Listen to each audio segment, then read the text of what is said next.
À Saint-Junien, à 2 pas du célèbre site Corot, la Glane n'a pas toujours été le charmant lieu de promenade qu'on connaît aujourd'hui. Au Moyen-Âge, l'endroit était un lieu de passage stratégique et une frontière entre les terres de l'évêque de Limoges et celles de plusieurs seigneurs locaux. Sur un rayon de 500 mètres, de part et d'autre de la rivière, on trouvait 3 châteaux. Celui de Rochebrune a entièrement disparu. Mais un peu plus en amont, sur un promontoire, les ruines de Châteaumoran sont encore visibles. Donc nous voilà sur la fameuse motte. Ouais. Du coup, qu'on retrouve ici sur le plan.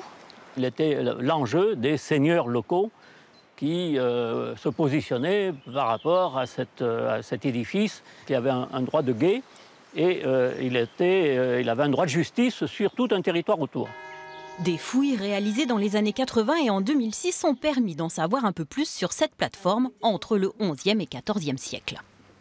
Sur une butte qui a été aplanie, a été érigé un bâtiment, une maison forte, avec des bonnes dimensions, puisqu'on a 14 mètres de large pour 10 mètres de profondeur. Et puis, au pied de cette tour se développe une zone plane assez libre, de 35 à 45 mètres, et qui est close par un muret de pierres sèches. L'histoire du château Moran s'arrête au XVIe siècle, où il fut partiellement détruit sur une décision de la cour royale. Non loin de là, de l'autre côté de la Glane, on trouve le dernier vestige de ce système défensif médiéval. Le château du Châtelard est le seul qui existe encore, mais son apparence n'a plus grand-chose à voir avec celle de l'époque. Avec l'oculus au centre, là, sur le petit fronton triangulaire, et puis la symétrie. L'acquéreur de la fin du XVIIIe siècle, qui s'appelle Rouillac de Rochebrune, achète le domaine, fait raser l'ancien château et fait reconstruire à la place ce qu'on appelle à Saint-Junien le manoir du Châtelard, qui est une belle maison de cette époque-là, avec un jardin d'agrément, un jardin anglais sur la façade, avec cette terrasse bien exposée qui donne sur la vallée de la Glane.